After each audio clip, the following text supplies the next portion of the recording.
আজ আমি আবার তোমাদের সামনে নতুন একটি ক্লাস নিয়ে চলে এসেছি। নতুন ক্লাসটি কিসের ওপর? না, ভারতের ইতিহাসের ওপর। তাহলে ভারতের ইতিহাসের আমি আধুনিক ভারতের ইতিহাস, ঠিক আছে, এটা আমরা আজ শুরু করব। কম্পিটিটিভ এক্সামে ইতিহাস এবং সাধারণ বিজ্ঞান সবচেয়ে দুটো গুরুত্বপূর্ণ সাবজেক্ট, এবং ইতিহাস এবং সাধারণ বিজ্ঞান থেকে এখন কম্পিটিটিভ এক্সামে যে কোনো এক্সামে খুব বেশি প্রশ্ন আমার আসছে, এবং এই ইতিহাসের মধ্যে আবার আধুনিক ভারতের ইতিহাস থেকে সব থেকে বেশি প্রশ্ন আমাদের এসে থাকে। তাই আমরা আজ আধুনিক ভারতের ইতিহাস শুরু করছি। ঠিক আছে, আধুনিক ভারতের ইতিহাসের আমি প্রথম যে চ্যাপ্টার সেটা আমি পড়ব, সেটা কি না, ইউরোপীয়দের ভারতবর্ষে আগমন। তাহলে ইউরোপীয়দের ভারতবর্ষে আগমন, এই চ্যাপ্টারটা আমরা শুরু করব। আচ্ছা, তার আগে আমার একটা ইতিহাস জানতে হবে। কি ইতিহাস? না, সপ্তম শতাব্দী বা 7th সেঞ্চুরিতে কি হয়েছিল না, আরবরা পারস্য এবং মিশর দখল করেছিল। কোথায় কি কি জায়গা দখল করেছিল? পারস্য এবং মিশর। এবং 1453 খ্রিস্টাব্দে আমাদের কনস্টান্টিনোপল বলে এখানে একটা জায়গা ছিল, কনস্টান্টিনোপলের পতন ঘটে কাদের দ্বারা? না, অটোমান তুর্কিদের দ্বারা। অটোমান তুর্কিদের দ্বারা কনস্টান্টিনোপলের পতন ঘটে। তাহলে এইখানে আরবরা তাদের নিজেদের সাম্রাজ্য বিস্তার করে, যার ফলে ইউরোপিয়ানদের সঙ্গে ভারতের যে ট্রেড বা বাণিজ্য সম্পর্ক, সেটা যে ডাইরেক্ট পথ সেটা বন্ধ হয়ে যায়। এই পথ হয়ে যেটা এই যে এখানে হচ্ছে পর্তুগাল, ঠিক আছে, বা এখানে ইউরোপ, এখান থেকে যে ইন্ডিয়া আসার যে ডাইরেক্ট পথ সেটা বন্ধ হয়ে যায়। তখন ইউরোপীয়দের মধ্যে শুরু হয় যে কিভাবে আমরা ইন্ডিয়ার সঙ্গে বাণিজ্য করব। তারা অল্টারনেট পথ খুঁজতে শুরু করে। সে অল্টারনেট পথ খুঁজতে যেয়ে পর্তুগিজ একজন নাবিক, তার নাম ছিল বার্থেলোমিও দিয়াজ, তিনি পর্তুগিজ থেকে এই আফ্রিকা পথে সোজা আফ্রিকার এই পয়েন্টে এসে উপস্থিত হন, এবং এইখানে আসার পর তিনি এইখানটাকে আর অতিক্রম করে আগে যেতে পারেন। আর এই আগে যেতে না পারার জন্য তিনি এখান থেকে ফিরে যান আবার পর্তুগাল, এবং তিনি এই জায়গাটার নাম কি দেন? জায়গাটার নাম দেন ঝড়ের অন্তরীপ। কি নাম দেন? ঝড়ের অন্তরীপ। এরপর 1498 খ্রিস্টাব্দে, কত সালে? 1498 খ্রিস্টাব্দে আরেকজন পর্তুগিজ নাবিক, তার নাম কি ছিল? তার নাম ছিল ভাস্কো ডা গামা। কে ছিলেন? Vasco da Gama. খুব ইম্পর্টেন্ট, পরীক্ষায় প্রশ্ন আছে। 1498 খ্রিস্টাব্দে ভাস্কো ডা গামা কি করে? এই ঝড়ের অন্তরীপ অতিক্রম করে ভারতবর্ষে প্রবেশ করে। ঠিক আছে, ঝড়ের অন্তরীপ অতিক্রম করে ভারতবর্ষে প্রবেশ করে, এবং এই ঝড়ের অন্তরীপের নাম তিনি দেন উত্তম মাসা অন্তরীপ।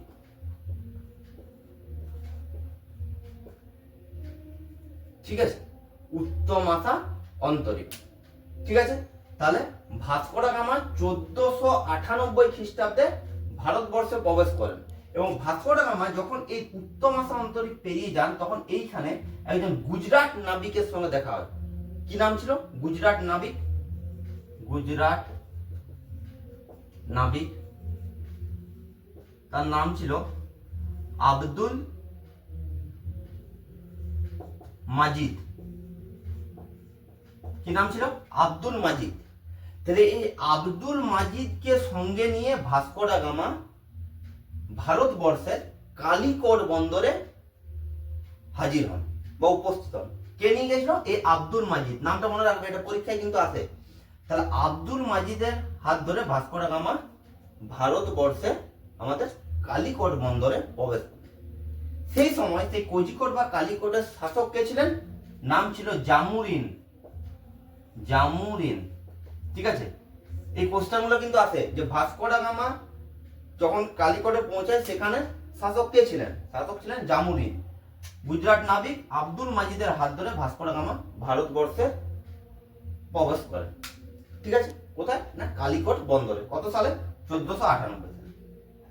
এইগুলো সব গেল স্টেট ফরওয়ার্ড প্রশ্ন। এবারে কিছু ডিফিকাল্ট প্রশ্ন এখান থেকে জিজ্ঞেস করে। কেমন ভাবে? লিঙ্ক করে কিছু প্রশ্ন জিজ্ঞেস করে। যেমন 1498 খ্রিস্টাব্দে ভাস্কো ডা গামা যখন ভারতবর্ষে পৌঁছান তখন দিল্লিতে, এই যে দিল্লিতে শাসক কে ছিলেন? দিল্লিতে শাসক কে ছিলেন? 1498 খ্রিস্টাব্দে যখন ভাস্কো ডা গামা ভারতবর্ষে পৌঁছান তখন সেখানে লোদি বংশ ছিল। কি ছিল? লোদি বংশ। এবং শাসক কে ছিলেন? সিকান্দার লোদি। মনে রাখবে, সিকান্দার লোদি। এগুলো যদি একটু টাফ কোশ্চেন পড়ে তাহলে তখন এইরকম কোশ্চেন আসে। এবং এখানে বিজয়নগর বলে একটা বড় সাম্রাজ্য ছিল, ঠিক আছে। এখানে শাসক কে ছিলেন? এখানে শাসক ছিলেন নরসিংহ দেব দ্বিতীয়, দ্বিতীয় নরসিংহ দেব বা নরসিংহ দেব টু। কোথায় ছিলেন? ইনি ছিলেন বিজয়নগর। আর সিকান্দার লোদি ছিল দিল্লি। তাহলে দিল্লির শাসক ছিলেন সিকান্দার লোদি আর বিজয়নগর সাম্রাজ্যের শাসক ছিলেন দ্বিতীয় নরসিংহ দেব। ঠিক আছে, এগুলো জটিল যদি কোশ্চেন পড়ে তাহলে এই কোশ্চেনগুলো এখান থেকে দেয়। তাহলে 1498 খ্রিস্টাব্দে ভাস্কো ডা গামা প্রথম ইউরোপীয় হিসাবে ভারতে প্রবেশ করেন। তাহলে ভারতবর্ষে প্রথম কোন ইউরোপীয়রা ভারতে আসে? না, পর্তুগিজ। কে এসেছিলেন? Vasco da Gama. ঠিক আছে, এরপর তিনি এখানে ব্যবসা করার পর সে বিভিন্ন যে জিনিসপত্র নিয়ে গিয়েছিল পর্তুগালে, সেখানে তিনি প্রায় 60 গুণ লাভে সেটা বিক্রি করেন। ঠিক আছে, 60 গুণ লাভে বিক্রি করেন। তার ফলে ভাস্কো ডা গামা আবার 1502 খ্রিস্টাব্দে আবার ফিরে আসেন। কোথায়? ভারতবর্ষে। তাহলে এখানটা একটু ক্লিয়ার করি। তাহলে 1498 সালে এলেন।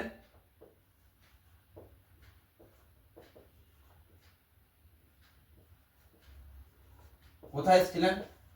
কালিকটে। এখানে শাসক কে ছিলেন? জামুরিন। আর ইনি কার সঙ্গে এসেছিলেন? আব্দুল মাজিদ। আব্দুল মাজিদ। ঠিক আছে, তাহলে 1498 খ্রিস্টাব্দে ভাস্কো ডা গামা কালিকট বন্দরে এসেছিলেন। তখন সেখানে শাসক ছিলেন জামুরিন এবং কার হাত ধরে এসেছিলেন? নাবিক আব্দুল মাজিদের হাত ধরে ভারতবর্ষে কালিকট বন্দরে প্রবেশ করেন।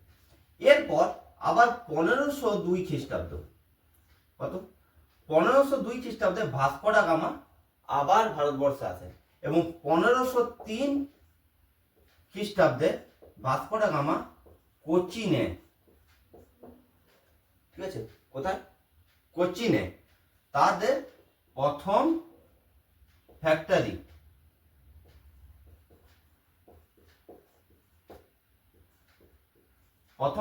তৈরি করেছিল। কত সালে? 1503 খ্রিস্টাব্দে। কোথায় করেছিলেন? কোচিনে। আমরা কি করলাম না, 1503 খ্রিস্টাব্দে কোচিনে প্রথম ফ্যাক্টরি তৈরি করলো পর্তুগিজরা। কে করলো? Vasco da Gama. তারপর আবার 1505 খ্রিস্টাব্দে আরেকটা ফ্যাক্টরি তৈরি করলো, সেটা হচ্ছে কন্নড়ে। কন্নড়ে আরেকটা ফ্যাক্টরি তৈরি করলেন কে? Vasco da Gama. এরপরে প্রথম পর্তুগিজ গভর্নর,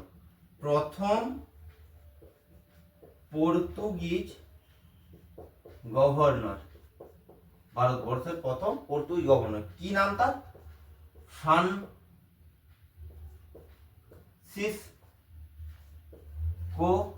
ডি আলমেইডা। কি নাম? ফ্রান্সিসকো ডি আলমেইডা হচ্ছে প্রথম পর্তুগিজ গভর্নর হিসাবে নিযুক্ত হলেন। এবং এই ফ্রান্সিসকো ডি আলমেইডার সবচেয়ে ইম্পর্টেন্ট কীর্তি হলো blue water policy. Blue water policy, নীল জল নীতি। কি না, নীল জল নীতি ইনি প্রথম প্রবর্তন করেন। ব্লু ওয়াটার পলিসি মানে সমুদ্রের উপরে তাদের অধিকার বা সেখান থেকে কিছু ট্যাক্স, ঠিক আছে, সেটা কে করেছিলেন? Francisco D Almeida. ঠিক আছে, আচ্ছা, এরপর ফ্রান্সিসকো ডি আলমেইডার পর ভারতবর্ষের পর্তুগিজ গভর্নর হন আলফানসো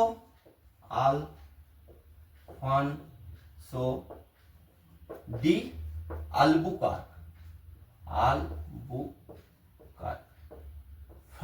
আলফানসো ডি আলবুকার্ক। এই আলফানসো ডি আলবুকারকে পর্তুগালের রিয়েল ফাউন্ডার বলা হয়। ঠিক আছে, এই গভর্নরকে পর্তুগিজের রিয়েল ফাউন্ডার বলা হয়। কি করেছিলেন ইনি? 1509 খ্রিস্টাব্দে 1509 খ্রিস্টাব্দে কোথায় দখল করেছেন না দমন, এবং সব থেকে ইম্পর্টেন্ট 1510 খ্রিস্টাব্দে গোয়া দখল করেন। গোয়া দখল করেন কার কাছ থেকে? না বিজাপুরের সুলতানের কাছ থেকে।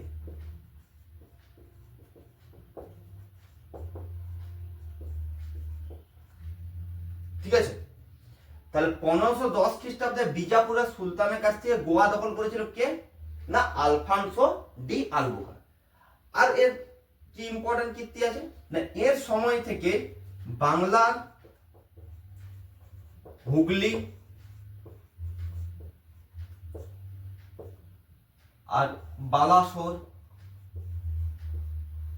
বালাসোর যদিও এখন হচ্ছে উড়িষ্যাতে, কিন্তু তখন এই পুরো জায়গাটা একসঙ্গে বাংলা বলে পরিচিত ছিল।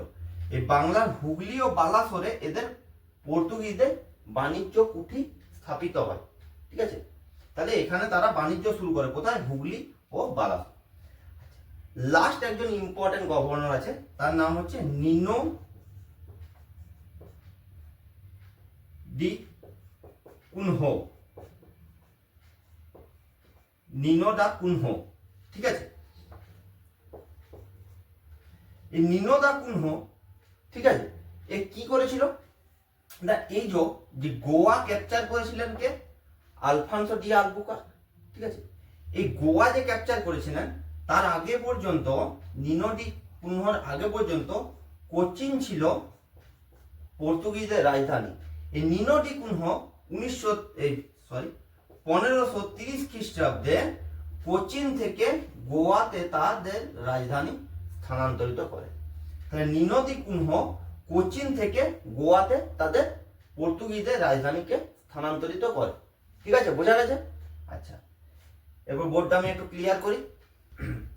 এরপর পর্তুগিজরা আমাদের ভারতবর্ষে কি কি তাদের অবদান রেখেছে সেগুলো একটু আলোচনা করি। ঠিক আছে, ফার্স্ট ইম্পর্টেন্ট পয়েন্ট, পর্তুগিজরা ভারতবর্ষে প্রথম প্রিন্টিং প্রেস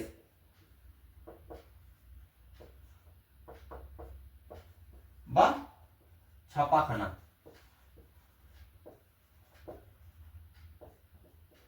তৈরি করে। কত সালে? 1556 সালে। কোথায়? গোয়াতে। কোথায়? 1556 খ্রিস্টাব্দে গোয়াতে প্রথম প্রিন্টিং প্রেস বা ছাপাখানা তৈরি করেন কারা? পর্তুগিজরা। ঠিক আছে, আমরা কি পড়ছি এখন? পর্তুগিজরা প্রথম প্রিন্টিং প্রেস বা ছাপাখানা তৈরি করে 1556 খ্রিস্টাব্দে গোয়াতে। আচ্ছা, 2 নাম্বার কি? এরা তামাক চাষ প্রচলন করেন। এই দুটো ইম্পর্টেন্ট খুব। এরা প্রথম তামাক চাষ প্রচলন করেন। আরেকটা এখান থেকে ইম্পর্টেন্ট পয়েন্ট, লাস্ট যে ইম্পর্টেন্ট পয়েন্ট সেটা আমাদেরকে জানতে হবে। পর্তুগিজরা ভারতবর্ষে প্রথম আসে এবং শেষে ভারতবর্ষ ত্যাগ করে। কেন বললাম শেষে ভারতবর্ষ ত্যাগ করে? কারণ ভারতবর্ষ স্বাধীন হয়েছিল 1947 খ্রিস্টাব্দে। তারপরেও কিন্তু ভারতবর্ষে পর্তুগিজরা ছিল। কোথায় ছিল? না গোয়াতে ছিল। ঠিক আছে, তাহলে গোয়াতে ভারতবর্ষে পর্তুগিজরা ছিল। যে পর্তুগিজরা ভারতবর্ষ থেকে কত সালে বিতাড়িত হয়েছিল? না 1961 খ্রিস্টাব্দে। মনে রাখো এই ডেটটা, 1961 খ্রিস্টাব্দে পর্তুগিজরা ভারতবর্ষ থেকে চিরতরে চলে যায়। এবং এই 1961 সালে ভারতীয় গভর্নমেন্ট যে পলিসিটা অ্যাপ্লাই করেছিল পর্তুগিজদের উপর, তার নাম হচ্ছে অপারেশন বিজয়। অপারেশন বিজয় দ্বারা 1961 খ্রিস্টাব্দে পর্তুগিজরা ভারতবর্ষ ত্যাগ করে। ঠিক আছে, আরেকটা ইম্পর্টেন্ট জায়গা, সেটা হচ্ছে পর্তুগিজরা যেসব চার্চ তৈরি করেছিল ঠিক আছে। তার প্রথম চার্চের নাম ছিল saint Thomas church. Saint Thomas church কোথায় ছিল? কেরালাতে। এবং এই চার্চগুলো এরা গঠন করত, তার একটা আর্কিটেকচারের নাম ছিল, তার নাম হচ্ছে গথিক আর্কিটেকচার। কি বললাম? গথিক। Gothic architecture. গথিক আর্কিটেকচারটা কেমন দেখতে হয়? এই যে ঠিক এরকম এরকম, তারপর আবার এরকম এরকম এরকম টাইপের, এটাকে বলে গথিক আর্কিটেকচার। আস্তে আস্তে ছোট থেকে বড়, আবার এইখানে বড় থেকে আস্তে আস্তে ছোট, এটাকে বলে গথিক আর্কিটেকচার। কারা শুরু করেছিল? পর্তুগিজরা। তাহলে পর্তুগিজদের থেকে সব থেকে মোস্ট ইম্পর্টেন্ট পয়েন্ট হচ্ছে তারা প্রথম প্রিন্টিং প্রেস বা ছাপাখানা তৈরি করেছিল, আর তারা তামাক চাষটা ভারতবর্ষে প্রচলন করেছিল।